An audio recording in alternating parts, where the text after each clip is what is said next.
You guys picture this, Christmas Eve, snow falling like it's trying to wash away all the bullshit in the world, and here comes two black SUVs rolling up to my brand new manor like they own the damn place.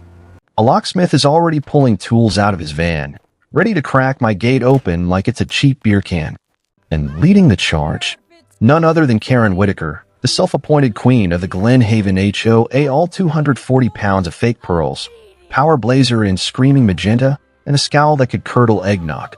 She's huffing, pointing, and yelling about community standards, while her bored minions nod like brainless bobbleheads. Can you believe it?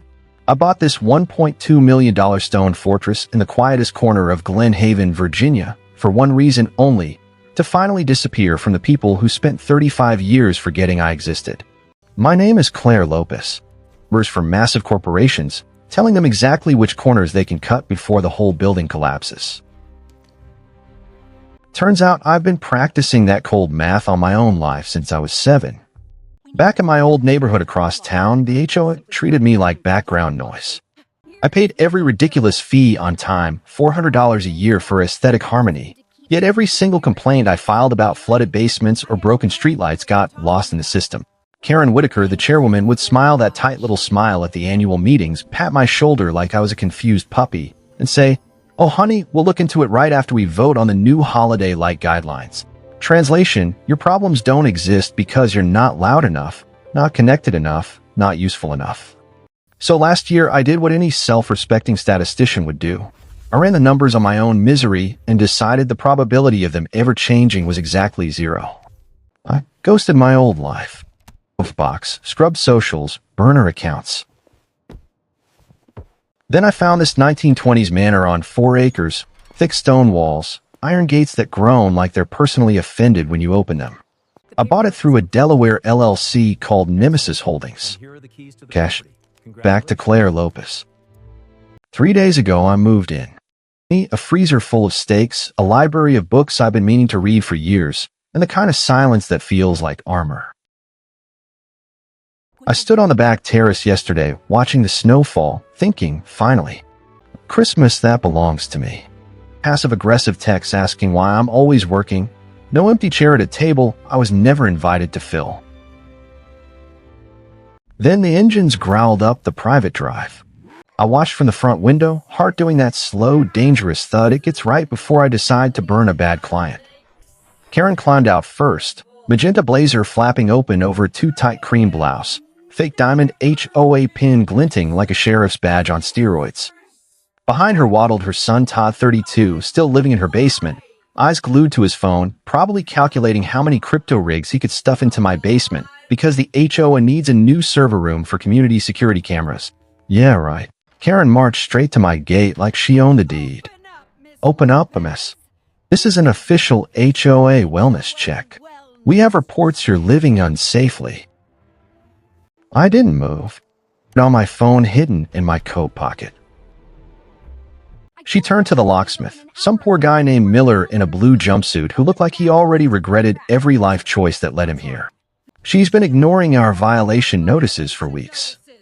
We have emergency authority under Section 14B of the Covenants. Drill it. Miller hesitated. She didn't sign anything. The owner says she didn't sign anything.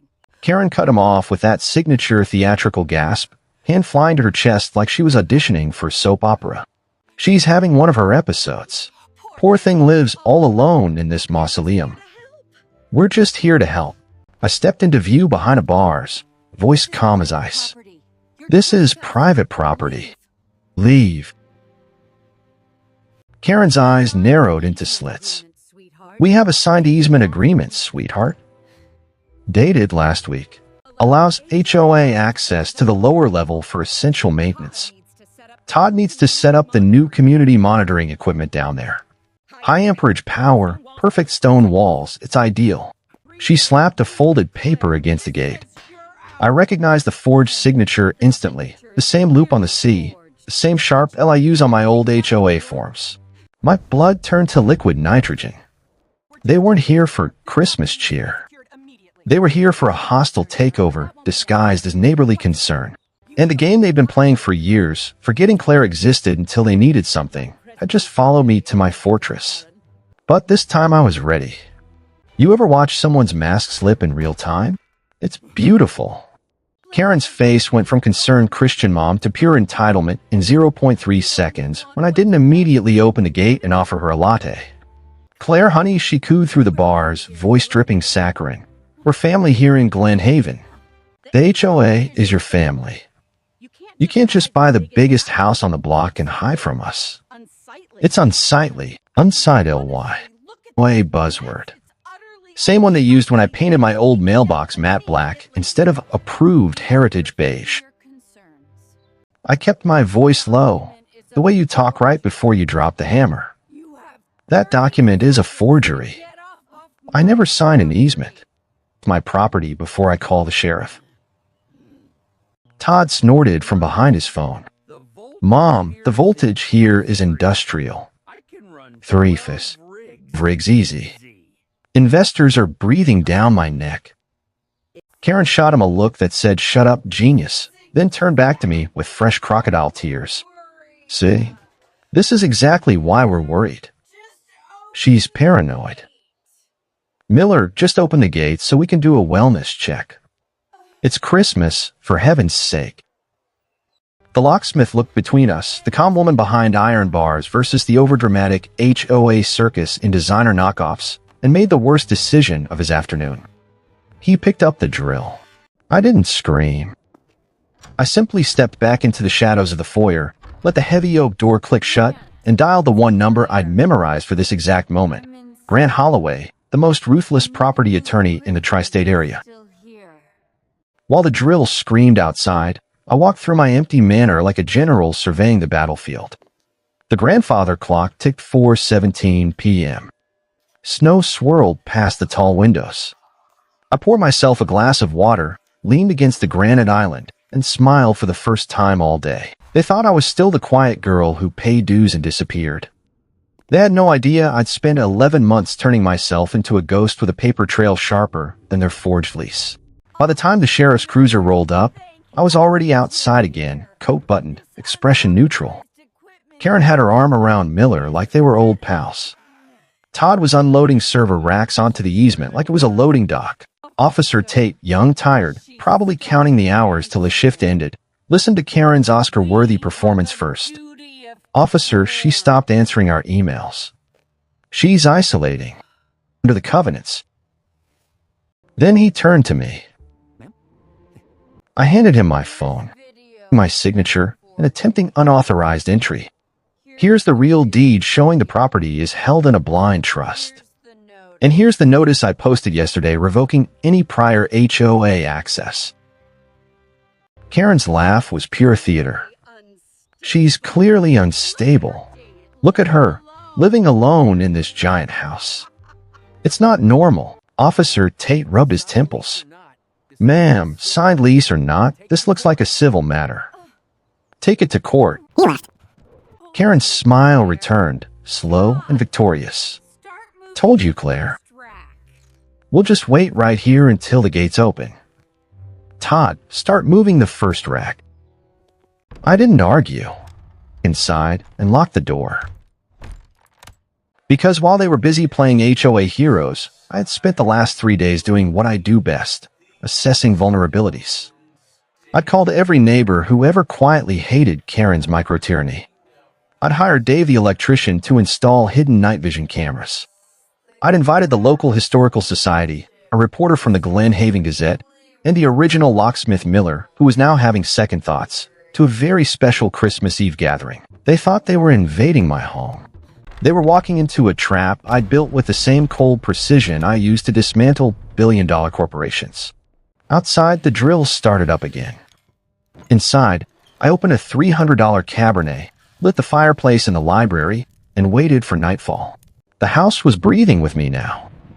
Christmas tree, I'd set up with pure white lights just to watch it twinkle in the coming storm.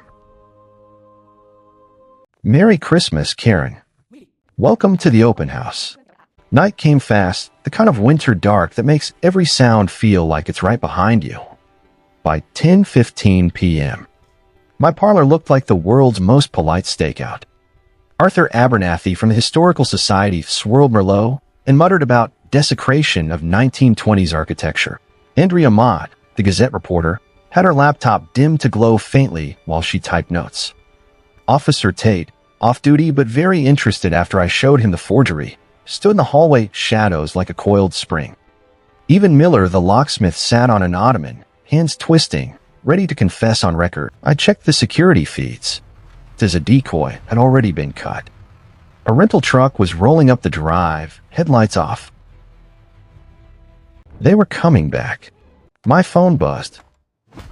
Karen's text. Open the door, Claire. It's Christmas. Hard way. I screenshot it, added it to the evidence folder labeled Karen's Greatest Hits, and whispered to the room, target in sight. The truck stopped.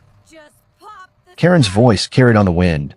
Just pop the side pane near the handle. Cheaper than a new lock. Todd's crowbar glinted under the security lights.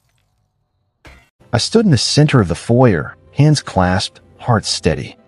The Christmas tree lights reflected off the marble like tiny stars. Every scratch on my door was another felony. Every second they spent believing they were invisible was another nail in their own coffin. The crowbar hit. The heavy oak door exploded inward with a gunshot crack. Cold air and snow blasted in. Todd stumbled across the threshold, crowbar raised, eyes wild with victory. We're in. Game over, sis. I mean, Claire. Karen marched in behind him, magenta blazer dusted with snow, still dabbing fake tears.